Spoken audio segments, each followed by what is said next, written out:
This is Eagle 2, call for assistance. Vessel is in distress.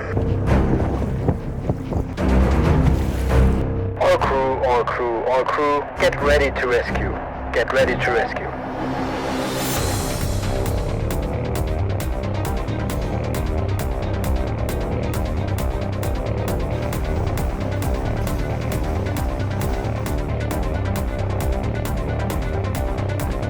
Hello? My name is Rocco. I come from Europe, okay? Very safe now. Yes, go ahead, Euro champion. Let's go. Bravo. Bridge, do you have an update for me? Bridge and Tango, please slow down your speed.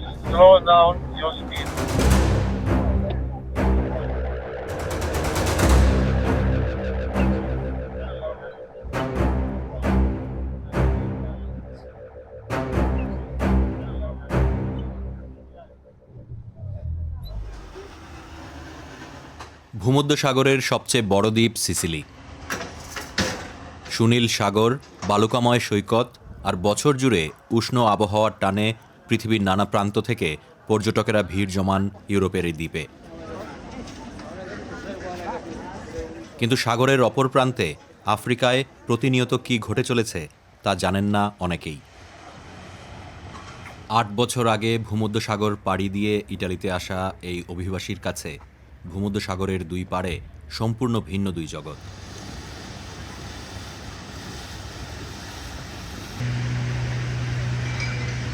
My name is Keba Sane. I came from Gambia, West Africa. I arrived in Italy in 2015. I work as a cultural mediator in reception centers. তার মতো অভিবাসীদের জন্য ভূমধ্যসাগরের এপারের সৌন্দর্যের বিপরীতে অপর প্রান্তে রয়েছে নির্মম এক অভিজ্ঞতা। Across the Sahara Desert, whereby I reached in Italy, in Libya. I spent 2 months and a half in Libya, where I was living in a connection house with too many people, like hundreds of people. But the situation in Libya was very poor. Yeah, we were living in a poor condition. There wasn't enough food, not enough water, and the place was very crowded. Then from then, I decided to continue my journey to Italy. I arrived in Italy through the Mediterranean Sea by a wooden boat. We were hundreds of people in this wooden boat. We spent almost 2 days on the Mediterranean Sea. ইটালিতে আসার পর কেবাকে একটি শরণার্থী কেন্দ্রে নিয়ে যাওয়া হয়। সেখানে তিনি প্রায় 2 বছর ছিলেন। শুরুতে তাকে নানা বর্ণবাদী আচরণের শিকারও হতে হয়েছিল।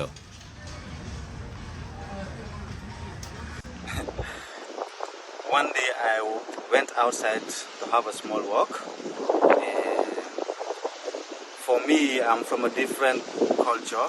Like where I'm from, we are used to greeting people, even the people that we don't know. Like if I don't know you, it's normal for me. I have to greet you. So I think that is the same. We have the same culture, like the same ways of interacting. So the first time I went outside, I start greeting people, but I see that the people don't respond to me. They don't answer. When I say hello, nobody answers to me. I say, wow, it was very strange for me. পৃথিবীর নানা প্রান্ত থেকে private cruise sheep, মাছ ধরা নৌকা, পর্যটকবাহী জাহাজসহ নানা জলযানের সমাবেশ এই বন্দরে।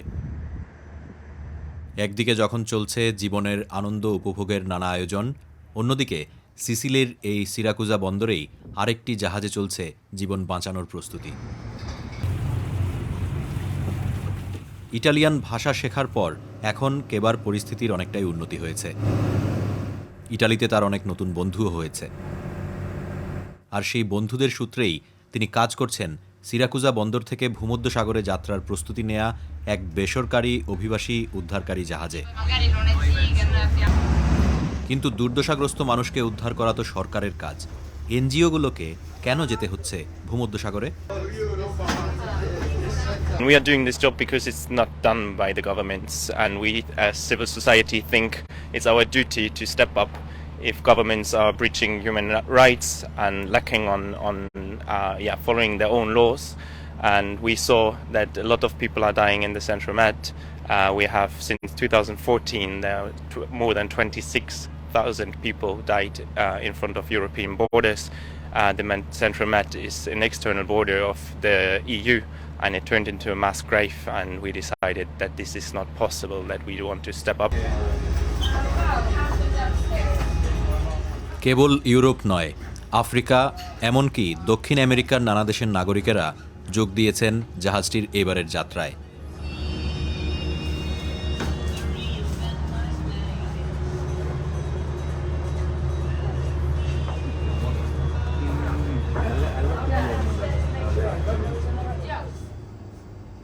হিউম্যানিটি ওয়ান জাহাজে এক নতুন দক্ষতা অর্জন করছেন কেবা।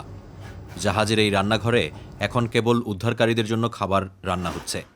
উদ্ধার কাজ শেষ হলে এখানেই উদ্ধারকৃতদের জন্যও খাবার তৈরি হবে। Yeah, so this kneading that we do quickly on this spot, that is what you would do at home if you don't have a needle. Yes. And but then for like 10 minutes. Thank you. Oh, wow. The orange one. এদিকে বন্দর ছেড়ে মাঝ সমুদ্রে যাত্রা করার আগে চলছে নানা ধরনের প্রশিক্ষণ। Then 3, 2, 1, out. Okay. উদ্ধারকারী দলের অনেকে এবারই প্রথম এমন কাজে যাচ্ছেন। For the moment, that's fine. ফলে জরুরি চিকিৎসা সেবা থেকে শুরু করে উদ্ধারকৃতদের ব্যবস্থাপনা সবকিছুরই চলছে হাতে কলমে অনুশীলন। Oscar's ready, you think? স্বেচ্ছাসেবীদের কেউ কেউ অভিবাসী সেজে অন্যদের প্রশিক্ষণের সুযোগ করে দেন।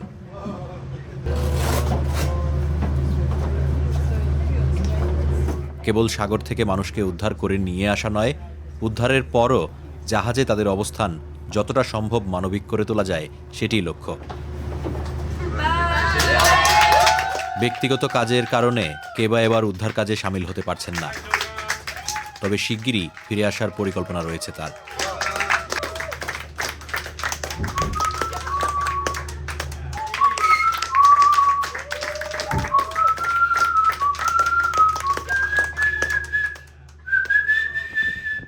এদিকে জাহাজ যাত্রার সময় হয়েছে।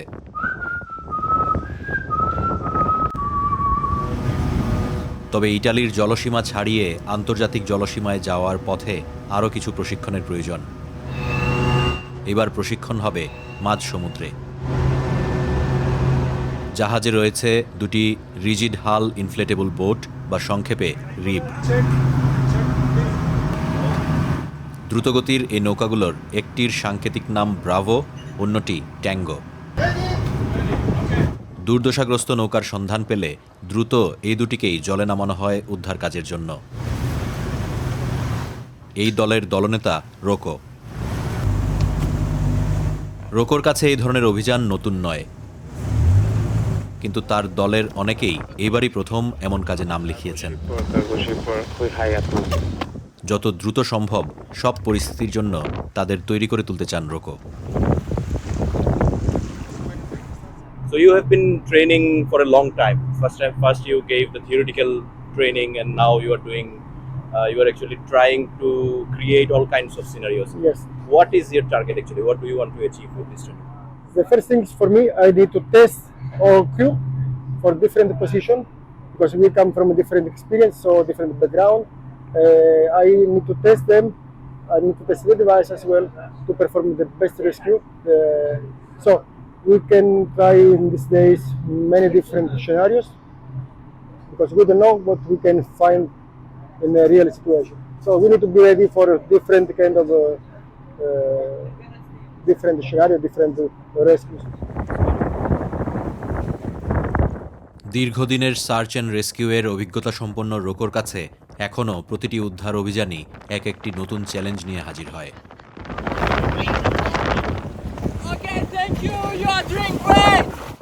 তার অভিজ্ঞতা বলে উত্তাল সাগরে কেবল 1 সেকেন্ডই হয়ে দাঁড়াতে পারে জীবন মৃত্যুর ব্যবধান। The most important thing is to stabilize the people, and because we don't know what is how many times we have because normally they are in very weak and bad boat, rubber boat or wooden boat. It's not very safe for them. The stability is so not so nice. So we need to offload as soon as possible and pick up the people on the mothership in the Humanity One. সব প্রস্তুতি শেষ। এখন দুর্দশাগ্রস্ত কোনো নৌকার তথ্য জানতে পারলেই উদ্ধার কাজে নামার জন্য তৈরি সবাই। এরই মধ্যে অ্যালার্ম ফোন সহ আরও নানা সংস্থার কাছ থেকে দুর্দশাগ্রস্ত বেশ কয়েকটি নৌকার তথ্য পাওয়া গেছে। তবে হঠাৎই আন্তর্জাতিক জলসীমায় জাহাজের মধ্যে জরুরি যোগাযোগ রক্ষার জন্য ভেরি হাই ফ্রিকোয়েন্সি রেডিও তরঙ্গ VHF এর 16 নম্বর চ্যানেলে ভেসে আসে সাহায্য চেয়ে একটি আবেদন। This is Eagle 2, call for assistance. Call for assistance on vessel.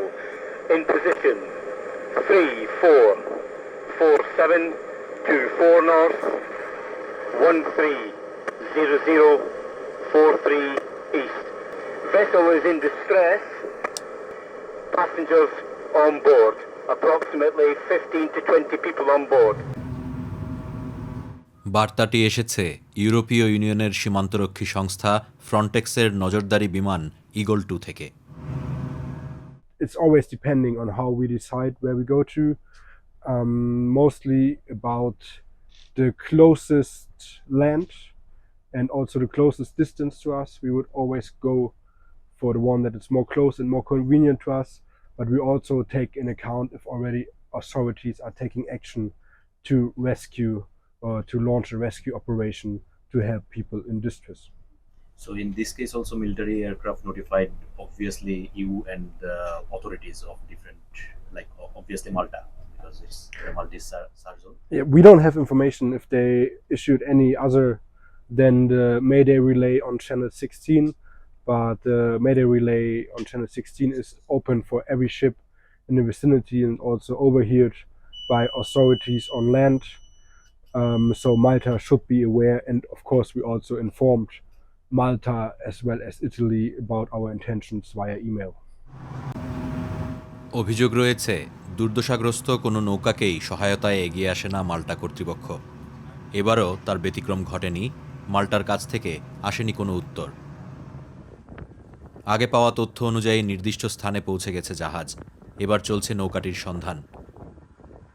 কয়েক ঘন্টা পেরিয়ে গেছে, ফলে আগের অবস্থান থেকে ভাসতে ভাসতে সরে গেছে নৌকাটিও।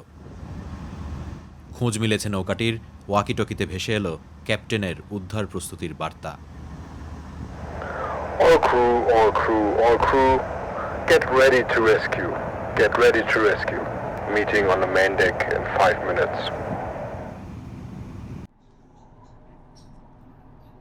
So after more than a week of trainings, finally the team is ready to do a rescue, and they actually spotted a boat in distress, and now let's see what we find there. Thanks, Rich. Question. Bravo, ready to be launched? Over. Yes, Bravo is ready to launch. কয়েক মিনিটের মধ্যে সকল নিরাপত্তা সরঞ্জাম নিয়ে প্রস্তুত উদ্ধারকর্মীরাও।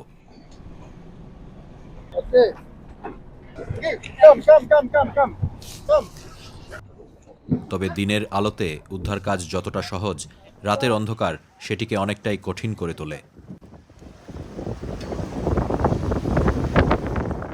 সেই সঙ্গে সাগরের উত্তাল ঢেউ যোগ হয়ে পরিস্থিতিকে করে তুলতে পারে আরও জটিল।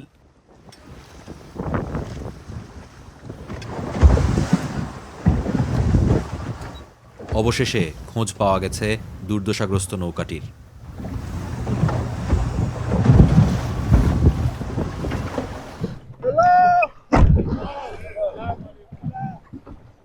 My name is Rocco. I come from Europe, okay? You are safe now. উদ্ধার শুরুর আগে নিশ্চিত করতে হবে নিরাপত্তা। Bridge, Bravo. Bravo, Bridge, go ahead. Speed, because the stability is so weak. The same for Tango. Tango, slow down the speed. Oriol, keep position. When you are ready, we start to disembark. I'm ready. Okay,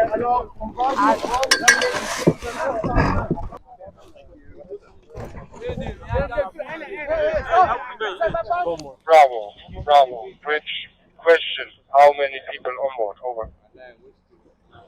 Bridge, for your information, we are approaching with the 1515 male. No medical case. All good. 15 male, all good. Take bridge, make ready to receive. Yeah, bridge, deck is ready to receive 15 male from Bravo.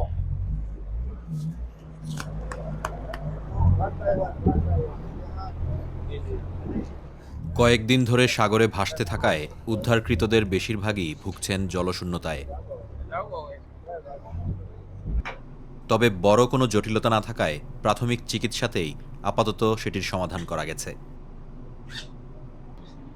উদ্ধারকৃতরা যখন নিজের দেশ ছেড়েছেন তখন অন্য অনেক কিছুর পাশাপাশি তারা ছেড়ে এসেছেন নিজের পরিচয়ও। এখন থেকে তাদের পরিচয়, সংখ্যা এবং নম্বর। একদিকে ব্যক্তিগত গোপনীয়তা যেমন নিশ্চিত করতে হয়, অন্যদিকে পরিচয় প্রকাশ পেলে নানা ধরনের সংকটেও পড়তে হতে পারে তাদের। উদ্ধারকৃত প্রত্যেকের জন্য তাই কাপড়, জল এবং কম্বলের পাশাপাশি বরাদ্দ একটি নম্বরও।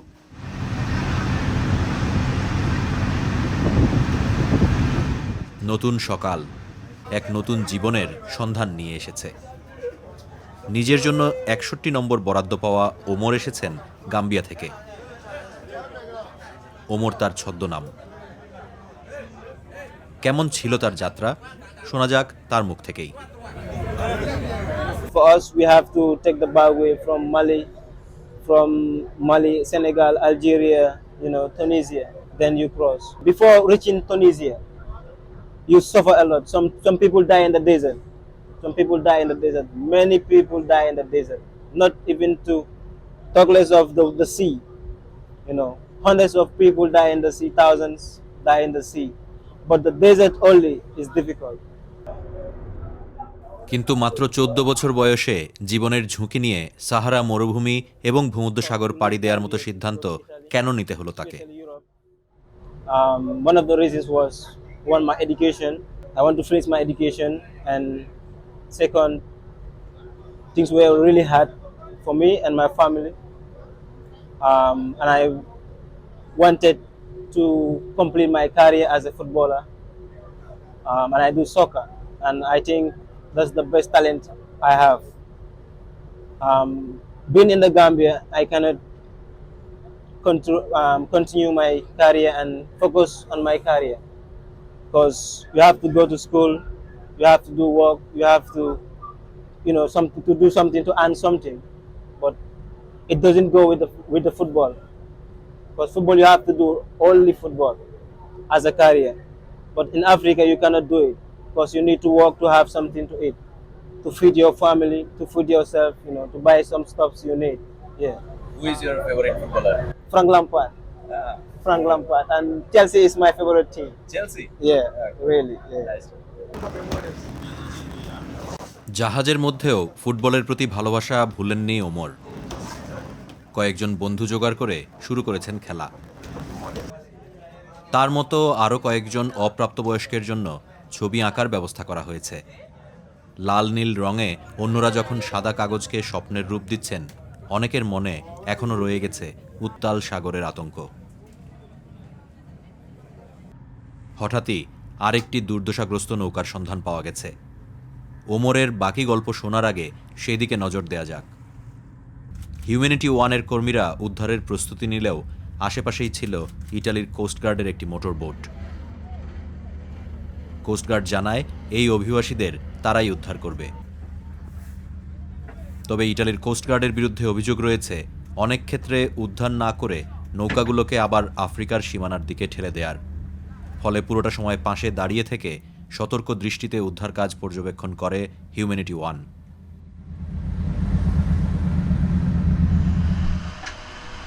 কিছু সময় যেতেই আরও একটি দুর্দশাগ্রস্ত নৌকার খবর পাওয়া গেল। এবারও পাশেই রয়েছে ইটালির কোস্টগার্ডের পেট্রোল বোট,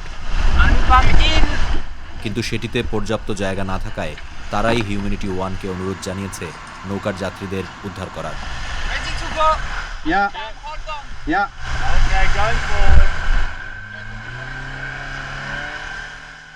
এবারের উদ্ধার অভিযানে নজর রাখছে আকাশযানও।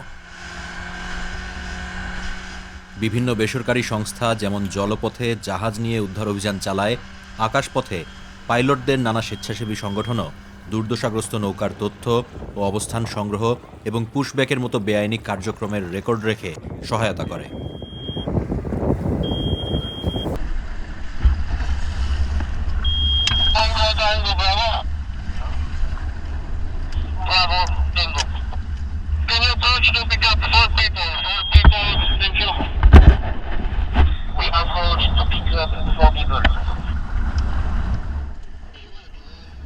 অভিবাসন ঠেকাতে যে নতুন বিতর্কিত আইন পাশ করেছে ইটালি, সেটি অনুযায়ী উদ্ধারকারী জাহাজগুলো একবারে কেবল একটি নৌকা থেকেই উদ্ধার কাজ চালাতে পারে।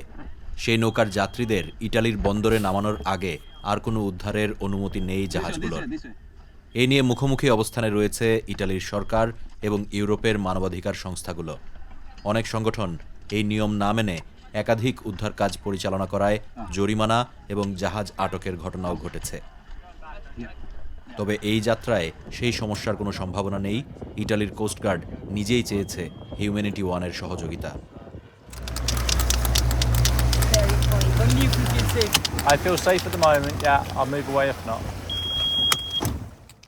প্রতিটি উদ্ধারের পর খালি নৌকাগুলো ভাসতে থাকে ভূমধ্যসাগরে।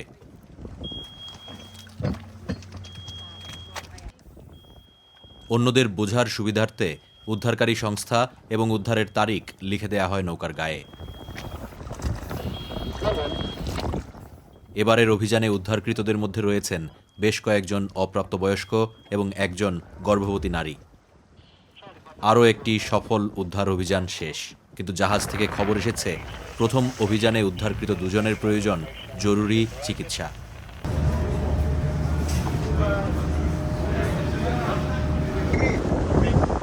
Charlie Papa, Humanity One, we have 2 persons on board that need medical evacuation. At the moment I am in contact with MRCC Rome and try to make a medical evacuation. I was just wondering if you have capacity for taking 2 persons for medical evacuations. Over. Okay, we were already waiting for some instruction, so suppose we will get instruction together. Five, 4, 3, 2, 1, contact! Push! Push, push, push! Don't give up. Next! Give me the bag! Bag! Left hand.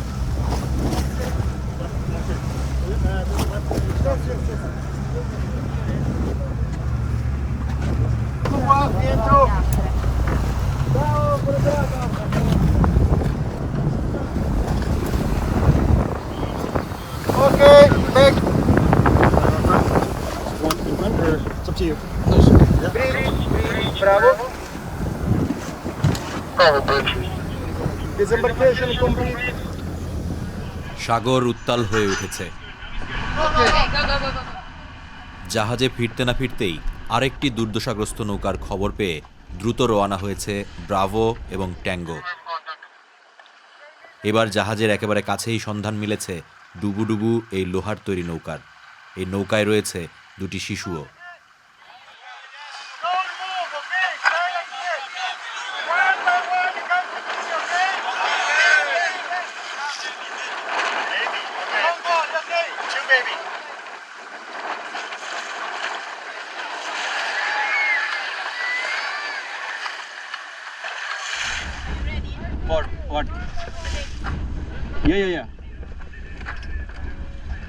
জল ঢুকে নৌকাটি যে কোনো সময় ডুবে যাওয়ার উপক্রম হতে পারে।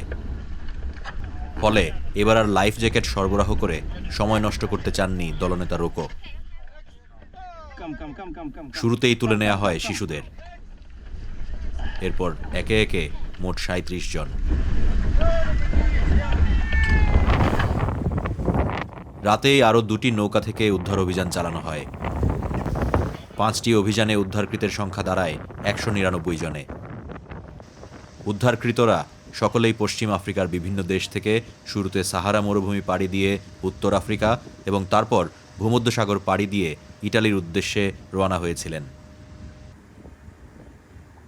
লিবিয়া এবং টিউনিশিয়ায় বর্ণবাদী আচরণের পাশাপাশি অনেককে শারীরিক নির্যাতনের শিকারও হতে হয়েছে। অনেকের শরীরে রয়েছে নানা আঘাতের চিহ্নও।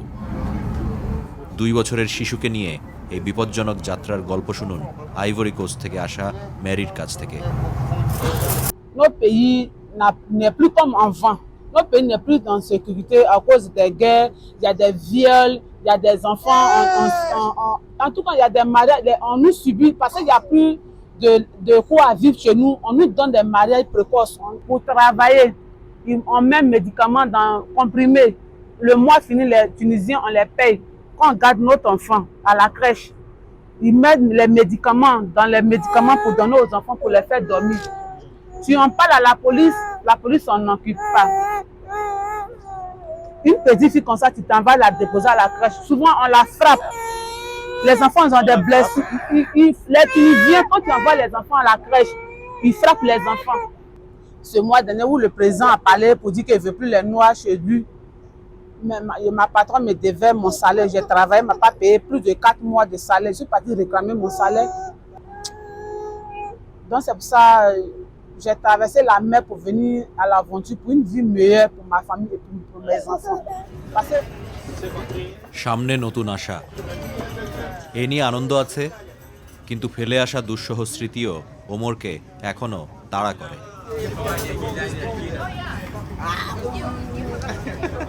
My friends come from Libya. That way to leave Libya to come to Tunisia is much harder.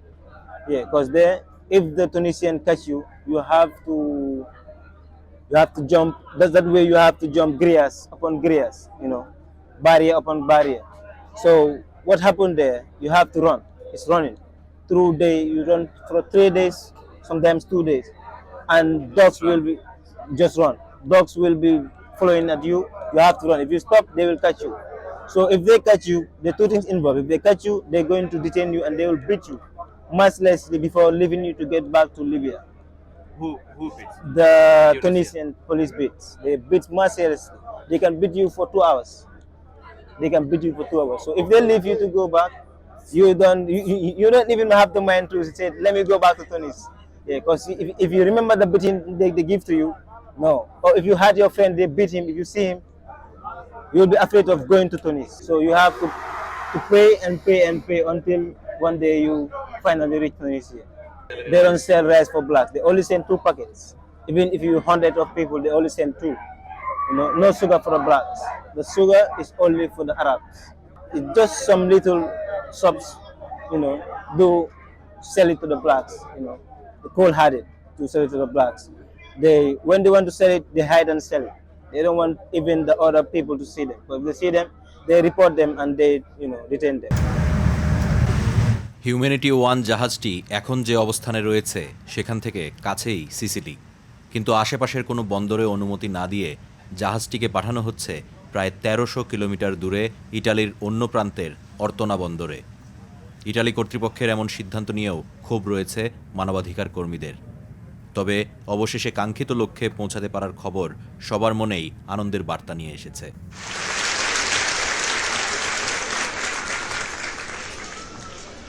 You said you were born ready. Born ready. What do you think will happen? I think they're going to help me, and I think I'm going to have the asylum I asked for, the protection I need. And you are going to study and you are going to play football? I'm going to play football and I'm going to be a big professional footballer. And one day, you will wear my jersey. I like that. Inshallah. অবশেষে চোখের সামনেই দেখা যাচ্ছে Europe. একটাই ভূমধ্যসাগর, এরই মধ্যে লুকিয়ে আছে হাসি, কান্না, জীবন আর মৃত্যু।